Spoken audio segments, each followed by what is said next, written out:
हमने इससे पहले ड्रिफ्ट वेलोसिटी हम देखेंगे और रिलैक्सेशन टाइम हम देखेंगे क्या होता है। देखो मैंने आपको ये बताया था कि किसी भी कंडक्टर के अंदर जो मूवमेंट होगा वो किस वजह से होगा, फ्री इलेक्ट्रॉन्स की वजह से।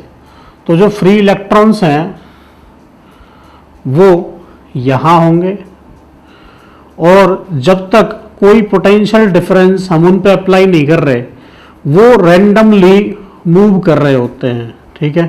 तो उनका कैसा मोशन होगा, रैंडम मोशन, इस तरीके का। तो रैंडम मोशन होगा तो मान लेते हैं हर एक की वेलोसिटी क्या होगी, u1, क्योंकि जो वेलोसिटी है वेक्टर क्वांटिटी होगी, u2, u3। तो इन सब का जो हम एवरेज लेंगे वो एवरेज आ जाएगा 0। क्यों होगा, क्योंकि इन सब का नेट डिस्प्लेसमेंट कैसा है, 0। और जब नेट डिस्प्लेसमेंट 0 होगा तो इनिशियल जो वेलोसिटी है, तो इनिशियल एवरेज वेलोसिटी क्या हो जाएगी, 0, ठीक है। अब अगर हम इसके अक्रॉस पोटेंशियल डिफरेंस लगा दें, वो कुछ हमने इस तरह लगा दिया, इसकी लेंथ L है, area of cross section A है। इस पोटेंशियल डिफरेंस के लगाने से क्या होगा, एक इलेक्ट्रिक फील्ड जनरेट हो जाएगा और उस इलेक्ट्रिक फील्ड की वजह से इन इलेक्ट्रॉन्स पे फोर्स लगेगा। तो जो फोर्स लगेगा उस फोर्स की वजह से, तो फोर्स हम जानते हैं क्या होता है, चार्ज इनटू इलेक्ट्रिक फील्ड। और यहाँ पे जो चार्ज है वो इलेक्ट्रॉन का चार्ज है। और हम ये जानते हैं कि फोर्स होता क्या है, वो होता है मास इनटू एक्सीलरेशन। तो एक्सीलरेशन क्या आएगा, वो आएगा -EE/m। तो हर एक इलेक्ट्रॉन का एक्सीलरेशन ये होगा। अब इस एक्सीलरेशन की वजह से मान लो ये जो पार्टिकल हैं वो कोलिजन करते हुए, देखो जो कंडक्टर होगा उसके अंदर ये इस तरह से चलेंगे, रैंडम मोशन करते हुए यहाँ पहुँचेंगे। तो एकदम से तो यहाँ से यहाँ पहुँचे नहीं, तो टकराते हुए पहुँच रहे हैं। लेकिन हम जब वेलोसिटी निकालेंगे कि नेट वेलोसिटी क्या हुई, तो वो हुई लेंथ अपॉन जितने टाइम में ये पहुँचे, ठीक है। तो लेंथ अपॉन टाइम जो आएगा वो इसकी ड्रिफ्ट वेलोसिटी आती, ठीक है। तो अब हमें क्या करना है, हर एक की वेलोसिटी निकाल लेंगे टी टाइम के बाद। अब वो टी टाइम क्या होगा, दो कोलिजन के बीच लगने वाला टाइम, तो average time between two successive collisions is known as relaxation time। Relaxation time को हम टाउ से डिनोट करेंगे। हम कह सकते हैं कि अगर सभी कॉलिजन में टाइम लगा T1 plus T2 T3 till Tn, तो इनका जो एवरेज होगा वो होगा टाउ, ठीक है। अब अगर हम एक पार्टिकल को कंसीडर करें, मान लो एक पार्टिकल ले लिया जिसकी वेलोसिटी u1 थी, एक्सेलरेशन ये था और अगले कॉलिजन तक का टाइम t1 था, तो उतनी देर में उसकी कितनी वेलोसिटी बढ़ेगी वो निकाल लेंगे।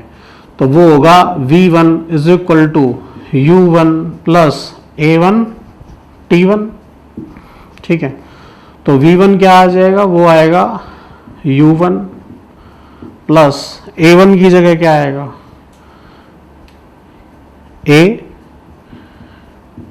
t1। इसी तरह v2 क्या आ जाएगा, u2 plus a t2।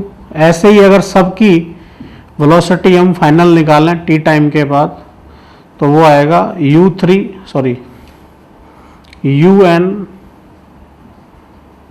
Plus atn। सबको जोड़ दें, जोड़ दोगे तो ये आएगा v1 plus v2 till vn is equal to, इनको जोड़ोगे तो ये आएगा u1 plus u2 till un।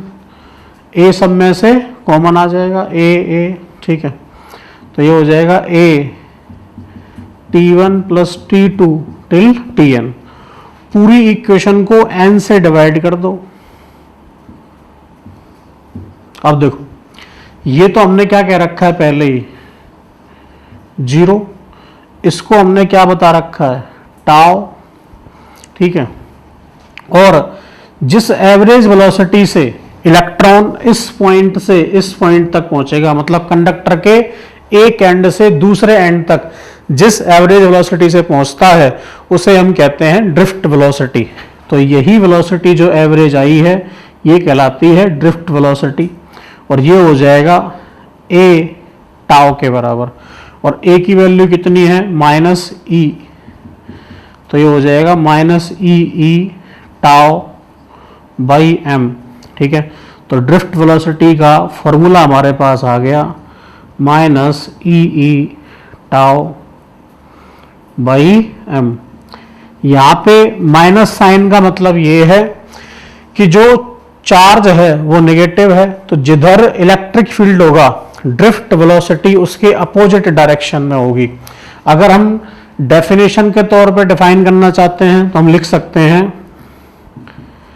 Average drift velocity is that by which electron transfer from one end of conductor to other, ठीक है, एक एंड से दूसरे एंड तक। समझ में आ गया होगा, नोट करिए इसको। हमने ये रिलेशन देख लिया कि VD जो होगा उसकी वैल्यू है -e टाउ बाई m, और ये है क्या, ये है ड्रिफ्ट वेलोसिटी। अब मैं आपको इसका फिजिकल मतलब समझा रहा हूँ, ड्रिफ्ट का मतलब क्या है। देखो, हमने एक कंडक्टर लिया था, कंडक्टर कुछ इस तरीके का था,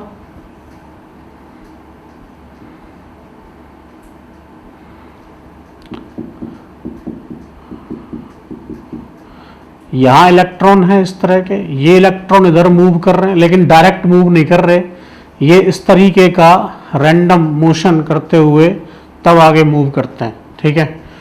अब ये मोशन जो है उसी को हम ड्रिफ्ट कहते हैं। मैं आपको ड्रिफ्ट समझा रहा हूँ, बेसिकली ड्रिफ्ट होता क्या है।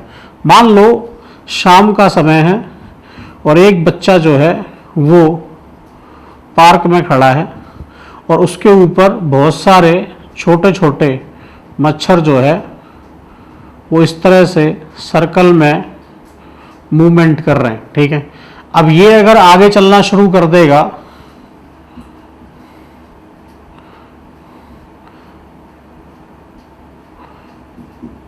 मान लो ये इधर जा रहा है, तो ये जो मच्छर हैं ये सर्कल में भी घूमेंगे और आगे भी चलेंगे, तो मतलब घूमते हुए इस तरह से वो आगे जा रहे हैं।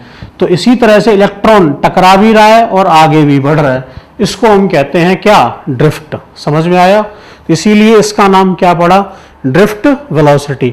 दूसरा, ये जो नेगेटिव साइन है, ठीक है, तो negative sign shows that velocity, direction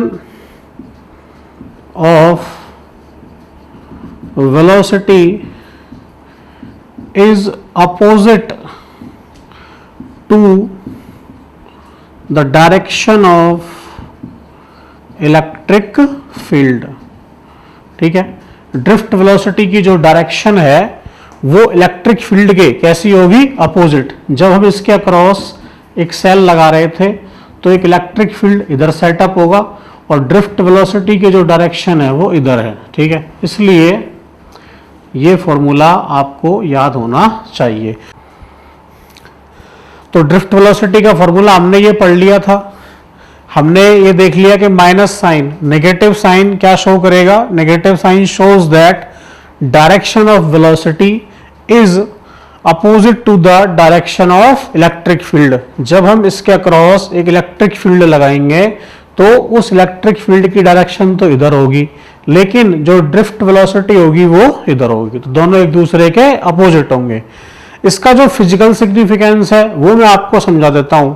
मान लो एक बच्चा है जो पार्क में खड़ा है शाम के समय, और जब उसके सर पे थोड़े बहुत मच्छर घूमने लगते हैं, मॉस्किटोज, तो वो इस तरह से सर्कल में घूम रहे हैं, लेकिन जैसे ही वो चलना शुरू करेगा तो ये मॉस्किटोज घूमते भी रहेंगे इसी सर्कल में और आगे भी बढ़ते रहेंगे। ठीक है, तो आगे भी बढ़ते रहेंगे तो क्या होगा, आगे बढ़ते हुए मतलब कोलिजन करते हुए आगे बढ़ना, तो इलेक्ट्रॉन यहाँ पे कोलाइड भी करता रहेगा और आगे भी बढ़ता रहेगा। तो कोलिजन करते हुए आगे बढ़ने को हम कहते हैं ड्रिफ्ट यहाँ पे। ठीक है, इसीलिए इस वेलोसिटी का नाम क्या है, ड्रिफ्ट वेलोसिटी। ठीक है, तो ये कंसेप्ट है ड्रिफ्ट वेलोसिटी का। अगला टॉपिक हम करेंगे relation between current and drift velocity. तो पहले इसको नोट कर लो, फिर अगला टॉपिक लिखते हैं।